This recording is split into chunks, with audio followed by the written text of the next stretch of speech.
গ্ৰন্থ উন্মোচন সভাৰ উন্মোচক ডাঙৰীয়া, উপস্থিত বিশিষ্ট অতিথিসকল তথা আজি উপস্থিত সভাত, আচলতে ডেইজিবাই যেতিয়া মোক আবৃত্তি কৰাৰ কথা ক'লে, গতিকে মই নিজৰ কবিতা আচলতে আনিবলৈ নহ'ল, গতিকে মই মোৰ আবৃত্তি কৰা বহীখনহে মই লৈ আহিলোঁ আৰু একেবাৰে বিনা প্ৰস্তুতিত আহিছোঁ। ইয়াতে আহি পেলাই মেলিছোঁ, বহুত বছৰৰ মূৰত আবৃত্তিটো কৰিবলৈ লৈছোঁ। কবিতাৰ শিৰোনাম দ্ৰৌপদী, কবি তুষপ্ৰভা কলিতা। পৃথিৱীয়ে জানে মোক ৰাজকন্যা ৰাজৰাণী, গৌৰৱিনী কৃষ্ণা যজ্ঞশীল। কোনেও নাজানে হাই মই নাৰী অভাগিনী। মই অতি সাধাৰণ নিয়তিৰ কিৰণৰ সমাজৰ নিয়মৰ দাসী। কুৰুকুল বধুজতা কুন্তি মাতৃ অম্বালিকা অম্বিকাৰ দল। মই তাত ইতিমাত্ৰ ক্ষুদ্ৰ সংযোজন।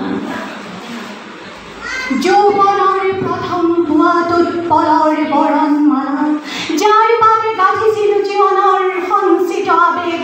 স্বামী গৃহ প্ৰৱেশৰ পৰম ক্ষণত সেই প্ৰিয় ফাল্গুনীৰ ভীৰুতা ক্লীবতা দেখি ঘৃণা আৰু বিস্ময়ত আৱেগ বিহ্বলা নৱবধূ থৰে থৰে কঁপিছিলোঁ মাথো। পাণ্ডুপুত্ৰে মাতৃবাক্য কৰিল পালন, যাৰ পদাৰ্থৰ দৰে কৰি ব্যৱহাৰ সমানে ভগাই ল'লে মোৰ স্বামিত্বৰ অধিকাৰ। কোনেও নাচালে ভাবি মোৰো যে থাকিব পাৰে এখনি হৃদয় এটি মন। এয়া মাথো আৰম্ভ। ধৰ্মপুত্ৰ ধৰ্ম যুধিষ্ঠিৰে যিদিনা ৰাখিলে মোক পাণ, ৰাজনীতি কলুষিত ঘৃণিত পাহাৰ, সেইদিনা মিলি গ'ল মোৰ মাটিৰ লগত মোৰ নাৰীত্বৰ সতীত্বৰ যত অহংকাৰ। সেইদিনা বুজি পালোঁ মই ভালদৰে মই দাস দাসী। ধন ৰত্ন ৰাজ্যৰ ঐশ্বৰ্যৰ দৰে মই মাথো অতিৰিক্ত এপদ সম্পদ, মদামত্ত জোৱাৰী স্বামী।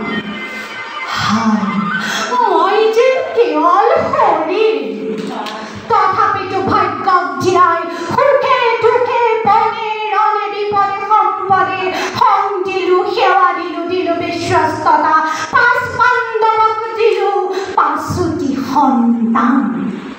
সিহঁতক দেৱাৰ বুলি একো নাই, পাণ্ডৱৰ আছে অহংকাৰ, জন্মৰ গৌৰৱ আছে আৰু আছে সৰ্বাংগত উজ্জ্বল ভূষণ মৰ্যাদাৰ। সিহঁতেতো নিবিচাৰে নাৰীৰ হৃদয়। দ্ৰৌপদী সুভদ্ৰা আৰু চিত্ৰাংগনা উলুপিৰ পেলৱ কৰি অৰ্জুনৰ জন্ম অধিকাৰ।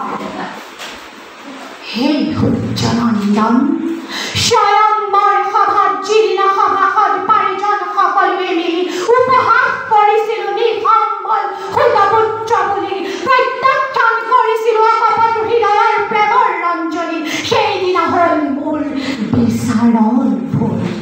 ভুলৰ ভুলেৰে বিধা আজীৱন সেই মোৰ ৰক্তাক্ত হৃদয়। আজি আৰু ভয় নাই পাবলৈ। জন্ম মোৰ অসাৰ্থক, সমস্ত জীৱন মোৰ অনন্ত নৰক। নালাগে অৰ্থ স্বৰ্গ মৃত্যুৰ পাছত। মুক্ত কণ্ঠে কওঁ আজি মই, তুলনা কেৱল যাৰ দুপৰৰ উজ্জ্বল সূৰ্যত। সঁচা কথা মুগ্ধময় সিজনৰ অপূৰ্ব সূৰ্যত। ভয় নাই দাতা কৰ্ণ, নোখোজো তোমাক প্ৰতিদান। মহাকাব্য ৰচয়িতা সত্যৱতী সুধে অসুচি কামনা বুলি ভুল ব্যাখ্যা কৰক যিমান, তুমি তাক নাপাতিবা কাম। নাৰী যাৰ সংগী নিৰন্তৰ, সি ক্ষত্ৰিয়ই নুবুজিলে জটাধাৰী জ্ঞান তপস্যা কি বুজিব নাৰীৰ অন্তৰ। সুতপুত্ৰ তোমাৰ কাষতেই মই ৰাখি গ'লো প্ৰেমাঞ্জলি মুগ্ধ হৃদয়ৰ। ধন্যবাদ।